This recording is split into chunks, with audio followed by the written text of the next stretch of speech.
Hi friends, வணக்கம். நான் உங்கள் மெக்கானிக் வில்சன். இந்த வண்டியில் ஃபுல் வயரிங் கிட்ட மாற்றிருக்கோம். கார் விட்ரு கம்ப்ளைண்ட்டு, டயர் மாற்றணும். கார் விட்ரு ஃபுல்லாமே கழட்டி க்ளீன் பண்ணி எத்தனால் தனியாக வெளியே எடுத்துருக்கோம். இது போக மிச்ச வேலையில் அந்த வயரிங் வந்து ஃபுல்லாக அணில் கடிச்சிருந்தது. இது பழைய வயரிங் கிட்டு. பழைய வயரிங் கிட்டில் பாருங்கள், சீடு வெண்ட் வரைக்கும் ஃபுல்லாமே கடிச்சு வச்சிருக்கு. சீடு வெண்ட் போகிற இடம் இது ஃபுல்லாமே கடிச்சு வயரப்புறம் எடுத்துருச்சு. வண்டி வந்து ஸ்டார்ட் ஆகலை.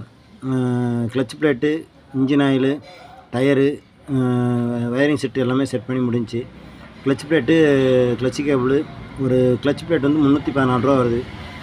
5 கிளச் பிளேட் வரும். இதுபோக ஸ்டீல் பிளேட்டு, கிளச்சு கேபிள் இது எல்லாமே மாற்றி ரெடி பண்ணுறது தான் நம்ம வேலை.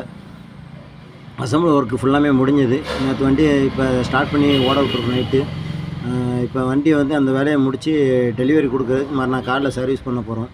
சர்வீஸ் பண்ணி இந்த வேலையை முடித்து இப்போ அடுத்த வீடியோவில் உங்களுக்கு வந்து டெலிவரி போட்டு கஸ்டமர்கிட்ட வண்டி ஒப்படைச்சிடுவேன். அதுக்கப்புறம் உங்களுக்கு அடுத்து வந்து இந்த வண்டி வெளியூர் போகிறாங்க அப்படின்னால மேக்ஸிமம் வந்து பெட்ரோலை ட்ரை பண்ணி நிப்பாட்டி போகிறது ரொம்ப நல்லது. இல்லை அப்படின்னா பெட்ரோலை ஃபுல்லாக கார் விட்டுலேருந்து எடுத்து விட்டு நிப்பாட்டி போகிறது ரொம்ப நல்லது. மேக்ஸிமம் கவர் பண்ணி நிப்பாட்டுங்க. வெளியூர் போகிறீங்கன்னா வீட்டுக்குள்ளே விட்டுருங்க, வெளியில் விடாதீங்க. அது ரொம்ப நல்லது. நிறையா கஸ்டமர் இப்படி சொல்கிறோம், ஆனால் அவங்க புரிஞ்சுக்கிட மாட்டேங்காங்க. இந்த வயரிங் கம்ப்ளைண்ட் ஆகிறதுக்கான காரணமே வெளியில் நிப்பாட்டுறது தான். அணிலோ எலியிலோ ஏதோ ஏறி கடிச்சிருது வயரப்புறம். இது வயரிங் கிடைக்காமல் கிட்டத்தட்ட 31 நாளாக நின்றுருக்கு வண்டி. வயரிங் கிட்டு, டயரு, கார் விட்ரு இப்படியே ஒன்று ஒன்றா பார்த்து செட் பண்ணி முடிக்கிறதுக்கு இப்போ 33வது நாள்.